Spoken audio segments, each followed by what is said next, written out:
got to talk to Steve about how to do intros when your most positive intro is the punter. No offense, John. You just chalked that up as one of those days. It's a great job by Taylor Walsh, so he did do a good job. I talked to our team on Sunday night, and I said, one thing I wanted to make sure they knew is football is a humbling sport, just like all sports. And we got humbled Saturday. Bottom line, we got humbled, and we went down to a good Nichols team, and we didn't bring our best effort. We looked like we hadn't played in 2 weeks, and that's a coaching fault on my fault, and I didn't have us ready to go. Coming off a bye week, you look at things and you reevaluate things, and obviously need to approach that a little differently moving forward. But we just weren't ready to play. You talk about the elements, the heat. It's been hot in Arkansas, so it wasn't like that surprised us.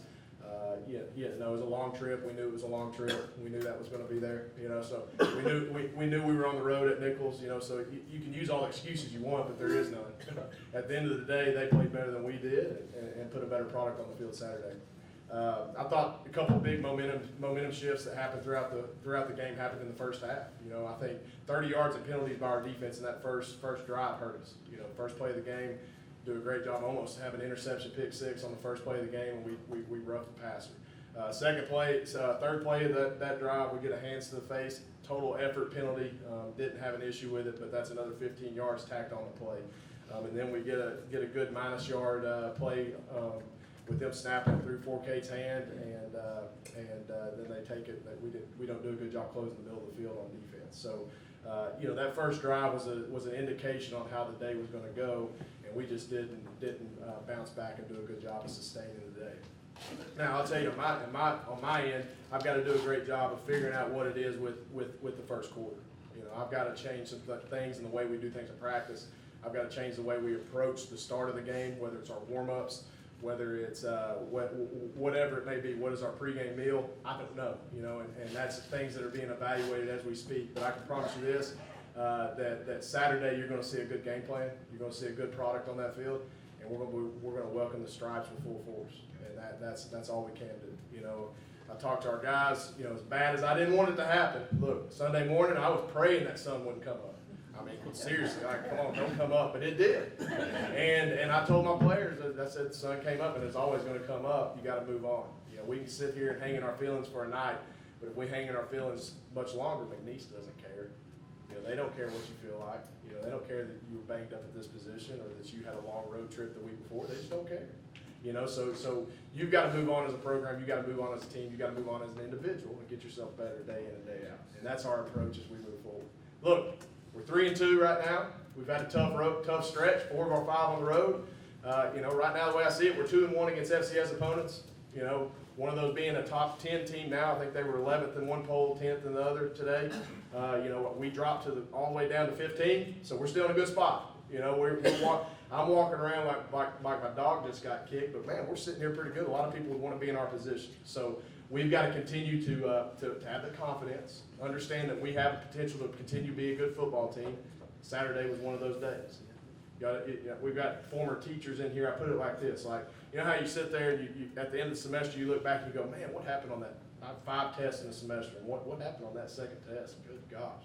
Well, that's what this is.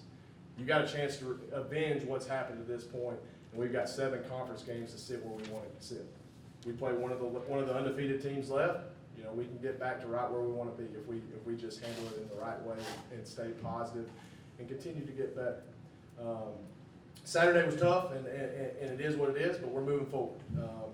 Some things that happened from the Hawaii week to Nichols that may have hurt us a little bit. We lost for the week. Hopefully we get him back for McNeese.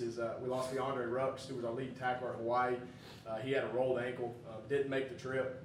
He'd been playing our nickel position, that rolled down safety position, doing a great job for us. Really the last 2 weeks, the Abilene Christian game and the Hawaii game. So he didn't make the trip. That hurt us. Jack Short, our starting tight end, is dealing with a stinger. He didn't play Saturday. So losing two starters on both sides of the ball, late in the week, we have to be ready for that, and the guys behind them have to be ready to step up and make plays. But McNeese is coming with a lot of confidence, I would imagine. You know, a big win at home for them with Southeastern. You know, Southeastern was a hot team, you know, across the country. You know, a lot of people loving what they did or have done to this point, and McNeese got them on Saturday. Jumped out on them quick. McNeese jumped out on them 24-3. So they were way ahead of them. And actually had to win the game late, 38-34. So Southeastern battled back with McNeese, but McNeese was able to pull that off.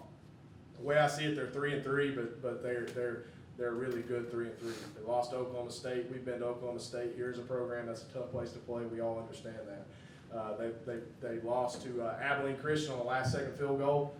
We beat Abilene Christian on the last second field goal, or the guy missed the field goal the week before against us. You know what I mean? So, and then Sam Houston State, you beat them, but McNeese had the lead going into the fourth quarter of that game. So they probably feel like they could very easily be 5-1 right now, but they're not. They're 3-3. The ball hadn't bounced their way in some games. So they do a good job always. Again, they're kind of the standard of the Southland Conference, at least the history of it, with 14 or 15 Southland championships. You know, it's the Red Beans and Rice Bowl, so it's a rivalry game. That'll be fun to, you know, hopefully get that trophy back. But I know that we'll have a great week of practice, and we'll be ready to go Saturday. It's gonna be fun. Don't doubt these guys. I promise you, they're gonna be ready to go. And us as coaches are gonna do, you know, our best effort to put the best product on the field, and hopefully we can continue to see improvement in areas we need to see that.